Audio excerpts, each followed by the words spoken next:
There's something else I wanted to ask you about because I was sort of thrown off about this initially. I heard that you hate the idea of passing. And as a person who's totally focused on myself and my experience, I was like, thought you were talking about passing as a term that applies to race, black and white passing, like black people who are super light skinned, as the idea of black people who are very light skinned could pass for white, aka my 2.5-year-old daughter.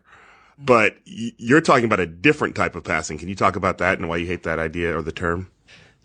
Yeah, I think, I've done a lot of my work has been about trying to complicate specifically language that's used around trans women and some of it, how it can also create and amplify misconceptions and stereotypes. And so I think that the term passing for me, again, with this point of like bell hooks talking about language being a place of struggle, passing as a term for me, I think is really problematic in the sense that it's saying that in a sense that trans women are trying to pass ourselves off as quote unquote real women. And we know that what they really mean is that trans women are trying to pass themselves off as cisgender women, when I don't think that that's the ultimate goal of a lot of trans women.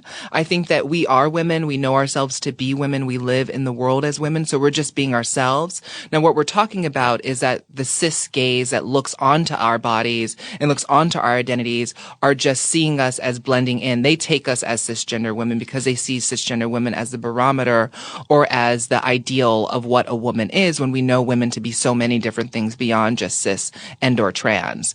And so for me, it's about kind of checking that language and shifting the way in which we think about that. I'm not actively passing, if you use it as a verb, trying to say that I'm doing something. I'm engaged in a process, when all I am is engaged in a process of being myself. And the things that you thrust into my body or any other person's body that you pass on the street is your stuff. That's you projecting onto me. And so for me, I prefer the term of just I'm being myself. And so like passing versus being is something that I'm often quoted about, talking about. But it's not that I hate the term passing. It's just I think that we don't have to accept language that someone else created for us to describe us and to describe our experiences. And so as a writer, I try to create narratives and try to just, shift and complicate the way in which we talk about these issues. Because even I was just sitting on a couch on a talk show the other day, and someone was like, "Oh, so you're passing as a woman?" And in this space, it's like a daytime talk show, so didn't want to like check and challenge her because I knew that she meant, and she meant well, and she was well intentioned, and I didn't want to turn it into like an awkward moment. But there was a sense of like, ugh. Because she's saying I'm passing as a woman, right? Instead of just saying that when most people see you, they see you as a cisgender woman. But, she didn't have language to say cisgender. Right. And I don't think she thought as deeply about it as I do. And so I think that part of my work is trying to think a bit more deeply so that people can have accessible language to also check and challenge the way in which they've learned about trans folk and consume trans folks' bodies. I mean, obviously that's something you deal with constantly, that narrow definition of womanhood. And there was a famous comment recently made by the novelist and feminist Chimamanda Ngozi Adichie. She said, "I don't think it's a good thing to talk about women's issues being exactly the same as the issues of trans women, because I don't think that's true." And she also went on to talk about how there's a certain male privilege that trans women have, which separates. That means that you cannot conflate the two. When you heard that, first of all, I mean, she's an incredible author, incredible writer. When you heard that, how did you react to it? I think I had deeply complicated feelings. I wondered why she was asked the question. And then I wondered, the next layer of that was also wondering about the spaces in which she came to understand gender, right? She's not an American writer. And so like, I think even talking about it in that way is different.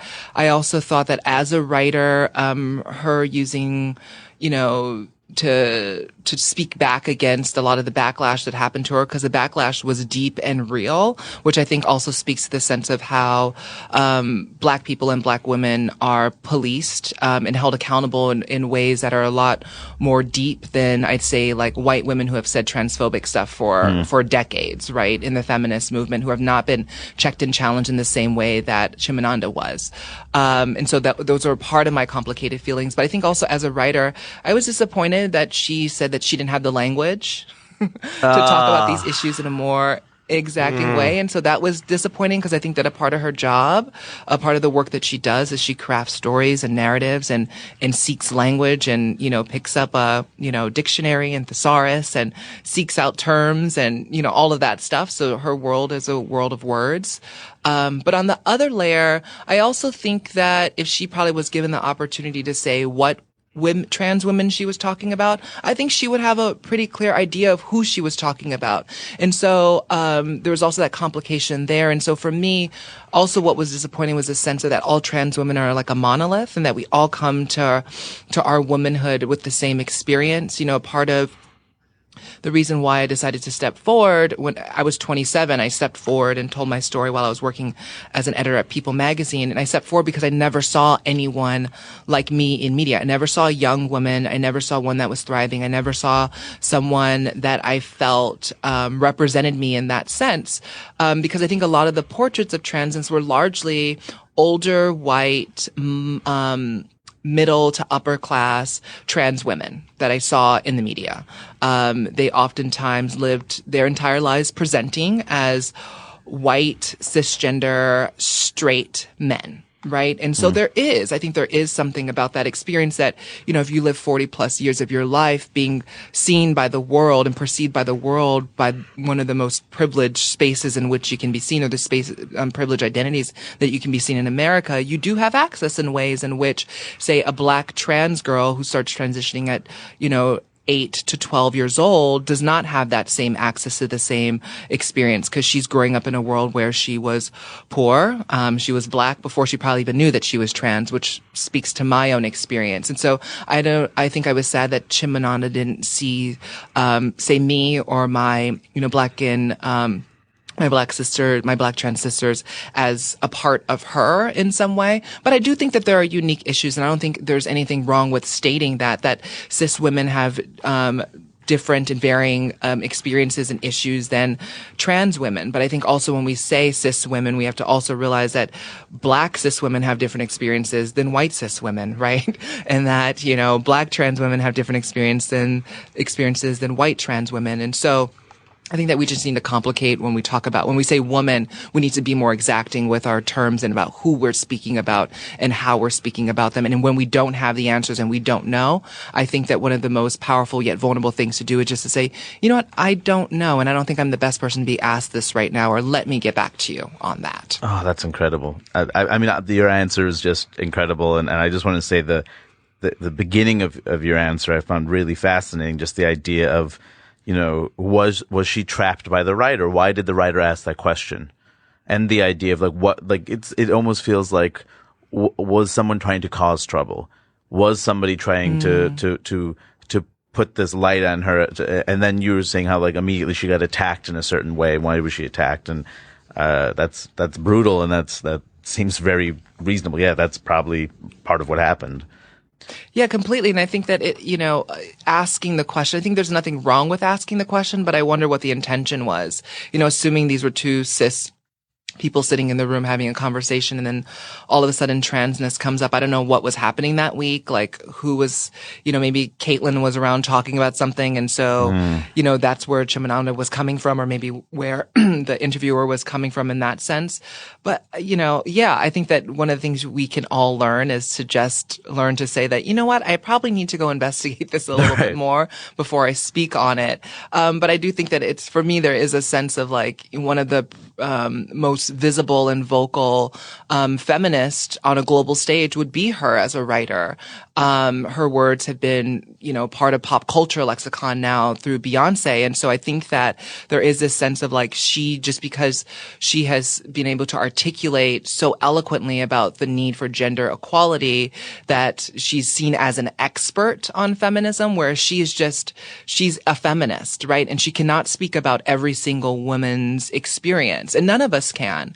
But then we also have to have the agency to recognize our own smallness and humbleness in this space, to say that we don't have the answers for every experience. And you know what? I'm going to go learn about that first before I actually start speaking about it. What it does too is that then when someone like her who's celebrated is then pulled off of her quote unquote pedestal and put in her quote unquote place, it then makes other people feel as if I'm not talking about that issue at all. Like, I'm not going to even think about trans people or trans women. I'm not going to even try to speak about these issues because you see what can happen to her, what happened to her, it can happen to me.